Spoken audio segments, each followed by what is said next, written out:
Good morning wastage పైన నమ్మకం ఉన్న ప్రతి ఒక్కరూ ఈ వీడియోని చివరి వరకు చూసి లైక్ చేసి షేర్ చేసి సబ్స్క్రైబ్ చేయండి.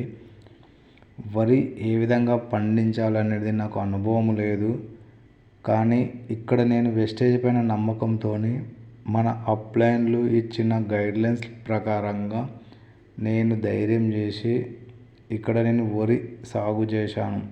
ఈ వరి సాగు గత వర్షాకాలంలో ఫస్ట్ టైం నేను అగ్రికల్చర్ స్టార్ట్ చేశాను. మన వెస్టేజ్కి సంబంధించిన ప్రతి ప్రోడక్టు అంటే అగ్రికల్చర్కి సంబంధించిన అగ్రి 82 కానీ, గ్రాన్యువల్స్ కానీ, యూమిక్ కానీ, ప్రొటెక్ట్ కానీ, నానోటెక్ కానీ, యాగ్వెజల్ ప్రతిదీ నేను ఇక్కడ అగ్రికల్చర్కి సంబంధించిన ప్రతి ప్రోడక్ట్ ఇందులో వాడాను. కానీ ఇక్కడ మన అప్లైన్ ఏంటంటే కెమికల్ అయితే ఏదైతే ఉందో యూరియా కానీ, డిఏపి కానీ ప్రతి పంటకు 25% తగ్గించుకుంటూ ఆ విధంగా 4 పంటల తర్వాత 5వ పంటకు కంప్లీట్గా యూరియా డిఏపిని బంద్ చేయమని చెప్పారు. కానీ నేను ఇక్కడ ఏంటంటే మొదటి పంట నుంచే నేను యూరియా డిఏపి ఇక్కడ వాడలేదు. కంప్లీట్గా నేను ఆర్గానిక్ తయారు చేయాలనే ఉద్దేశంతో జీవామృతంని తయారు చేసి, అంటే జీవామృతం అంటే ప్రతి ఒక్కరికి తెలుసు, గోపేడ, గోమూత్రము, వేపాకు, కాన్గాకు ఇలాంటి కొన్ని ఆకులు ఉంటాయి.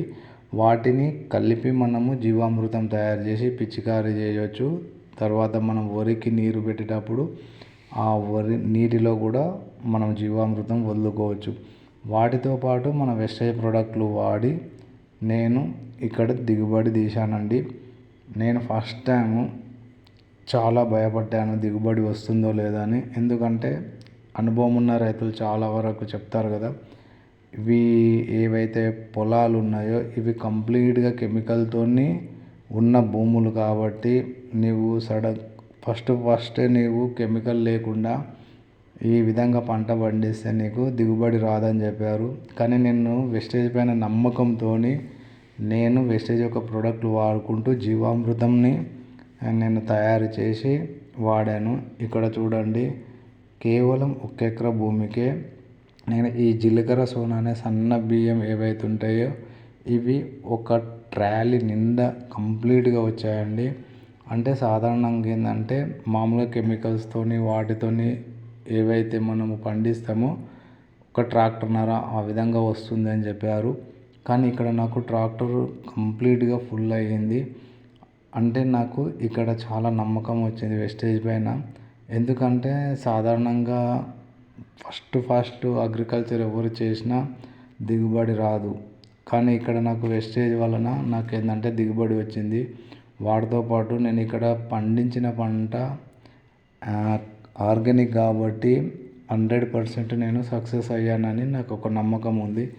ఇక్కడ చూడండి, మనకు ప్రతి గింజ ఎంత మంచిగా వచ్చిందంటే చెప్పడానికి కూడా రావట్లేదు నాకు. ఇందులో తాళ్ళు కూడా లేదండి. అంటే మామూలుగా ఏంటంటే ప్రతి వరికి మనం హార్వెస్టర్తో కోసినప్పుడు 10-15% తాళ్ళు ఆ విధంగా వస్తుంది. ఇక్కడ నాకు కేవలం ఒక 5% ఆ విధంగా తాళ్ళు కనిపిస్తుంది. అంతకుమించి ఎక్కువ ఏం లేదు. కానీ నేను ఇక్కడ ఏంటంటే ఈ వడ్లని ఏదైతే నేను మన 50 kg బ్యాగ్స్ అలా ఉంటాయి కదా, వాటిలో కంప్లీట్గా నింపాను. నింపితే నాకు 27 బ్యాగులు వచ్చాయండి. అంటే ఒక బ్యాగ్ వెయిట్ 40-45 కిలోలు ఉంటాయి అని చెప్పారు అనుభవం ఉన్న రైతులు. ఆ విధంగా నేను క్యాలిక్యులేషన్ చేసుకుంటే నాకు తెలిసి 8-9 క్వింటాల ఏదైతే రైస్ అనేది దిగుబడి వస్తుందని నేను నమ్ముతున్నాను. ఇక్కడ చూడండి, మనకు ఇక్కడ కనిపిస్తున్న మనకు ఈ గోవు ఏదైతే ఉందో నాకు ఈ జీవామృతము ప్లస్ వెస్టేజ్ వలన దిగుబడి రావడం వలన నేను ఇక్కడ ఆవును కూడా తీసుకున్నానండి. ఎందుకు అంటే ఎందుకు ఈ విధంగా చెప్తున్నానంటే మనము జీవామృతము తయారు చేసుకుంటూ వెస్టేజ్ని వాడడం వలన 100% దిగుబడి వస్తుంది. ఎందుకంటే ప్రయోగపూర్వకంగా నేను ప్రతిరోజు, అంటే నేను వరి నారు పెట్టేటప్పటి నుంచి కంప్లీట్గా కోత కోసే వరకు ప్రతిరోజు అబ్జర్వ్ చేశాను కాబట్టి నాకు ఆ అనుభవంతో నేను ఒక గోవును తీసుకున్నాను. ఇప్పుడు ఈ గోవుతోని నేను జీవామృతంని మళ్ళీ తయారు చేశాను. ఇంతకుముందు మనకు జీలకర్ర సోనా ఏవైతే వడ్లు ఉన్నాయో అవే వడ్లని బాగా ఎండబెట్టి నేను మళ్ళీ నారుకు రెడీ చేశానండి. ఇక్కడ చూడండి, ఇవి ఆర్గానిక్ వడ్లండి. వీటిని మళ్ళీ నేను నారుకు వేసాను. సేమ్ అదే విధంగా బయట మార్కెట్లో కొన్న వడ్లు ఉన్నాయండి వీటి పక్కలనే. వాటిని చూడండి, ఈ వడ్ల యొక్క నారు అంటే మొలక అంటారు, నారు కాదండి. నాకు ఎందుకంటే నారు అని మళ్ళీ వస్తుంది, మొలక. ఇక్కడ చూడండి, బయటికి వెళ్ళి తీసుకొచ్చిన వడ్ల మొలక ఏ విధంగా వచ్చింది, నేను ఆర్గానిక్గా తయారు చేసిన మన వెస్టేజ్ ప్రోడక్ట్ వాడిన వాటికి ఎంత డిఫరెంట్ ఉంది చూడండి. నేను ఈ విధంగా జీవామృతం తయారు చేసుకొని మళ్ళీ ఇప్పుడు ఈ సీజన్ నెక్స్ట్ సీజన్ అంటారు కదండి, వర్షాకాలం తర్వాత వచ్చే పంట ఏదో అంటారు, నాకు తెలియదు. ఇప్పుడు ఆ పంటకు నేను జీవామృతం ప్రిపేర్ చేసుకుంటూ మన వెస్టేజ్ ప్రోడక్ట్లను వాడుకుంటూ మళ్ళీ సెకండ్ టైం సేమ్ అదే జీలకర్ర సోనాని ప్రిపేర్ చేస్తున్నాను. ఎందుకంటే ఇప్పుడు గత పంట కన్నా ఇప్పుడు వేసవి కాలంలో పండించే పంట ఎక్కువ దిగుబడి మీకు తీసి చూపిస్తాను. ఇక్కడ చూడండి, నేను ఈ వీడియో ఎందుకు పెడుతున్నానంటే ప్రతి ఒక్క రైతు నేను ఏ విధంగా పంట పండిస్తున్నానని ప్రతి రైతు తెలుసుకోవాలనే ఉద్దేశంతో నేను వీడియో ఇంత లెంత్గా పెడుతున్నాను. ఇక్కడ చూడండి, గోపేడ, ఈ గోపేడని నేను చూర్ణంగా అంటే పొడి పొడిగా చేసుకుంటున్నాను. ఎందుకంటే ఫస్ట్ నేను ప్రిపేర్ చేసుకుంటున్నాను, నాకు టైం ఉండదు కాబట్టి ఫస్ట్ నేను ఇది ప్రిపేర్ చేసుకొని ఇప్పుడు మనము ఏదైతే మనము మొలక చల్లుతాము చూడండి, ఆ మొలక వేసేటప్పుడు ఇందులో నేను ఆ గోపేడలో ఆక్వా జెల్ కలిపి నేను ఇందులో చల్లానండి. ఆ విధంగా చల్లిన తర్వాత ఇక్కడ నేను ఈ విధంగా ఎందుకు కంప్లీట్గా నేను మీకు చూపిస్తున్నానంటే మా దగ్గర అడవి పందులు చాలా ఉంటాయి. ఆ అడవి పందుల బాధ నుంచి మేము ఈ విధంగా బందోబస్తు చేసుకున్నాము.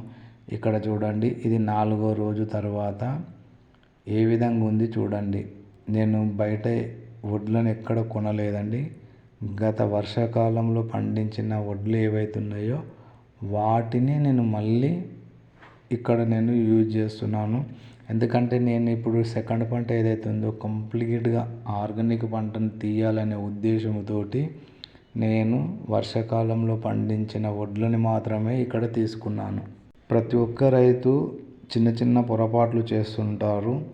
ఆ విధంగా పొరపాట్లు చేయకండి.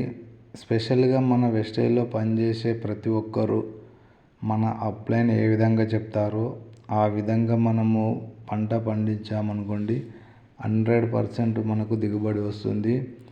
నేను మొదటిసారి పంట పండించినా కూడా నాకు ఇంత మంచి దిగుబడి వచ్చింది.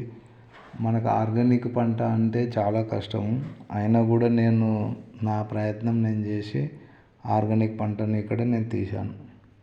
ఇక్కడ చూడండి, మన వెస్టేజ్ ప్రోడక్ట్లు వాడిన తర్వాత ఇక్కడ నేను జీవామృతం తయారు చేసి నేను ఇక్కడ పొలంకు ఏదైతే మనం మొలక జల్లినాం చూడండి, ఈ 4 దిక్కులోంక అంటే ఈ జీవామృతం నేను ఏంటంటే మామూలుగా ఏంటంటే వాటర్లో వదులుతున్నాను.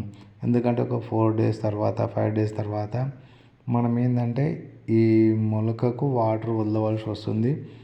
ఆ 2-3 రోజుల తర్వాత మనకి ఈ జీవామృతం ఏదైతే ఉందో వాటికి ఆ మొక్కకి ఏదైతే ఉందో ఈ జీవామృతము ఆ వాటర్లో కలిసి వాటికి కావలసిన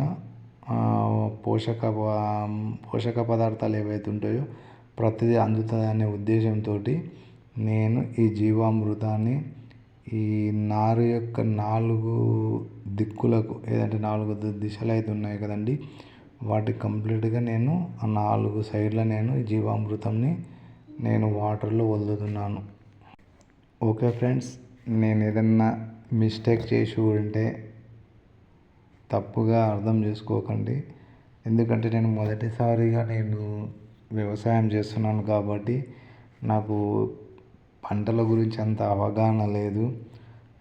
అనుభవం ఉన్న రైతులతోటి వాళ్ళ యొక్క అనుభవం షేర్ చేసుకొని ఇక్కడ నేను పంటలు పండిస్తున్నాను. నేను అనుకున్నది ఆర్గానిక్ కంప్లీట్గా నేను ప్రోడక్ట్లు తీయాలి అనే ఉద్దేశంతో నేను అగ్రికల్చర్ నేను మొదలుపెట్టాను. ఇక్కడ ఏదన్నా తప్పులు కానీ ఏదైనా ఉన్నా కూడా క్షమించారని నేను కోరుకుంటున్నాను.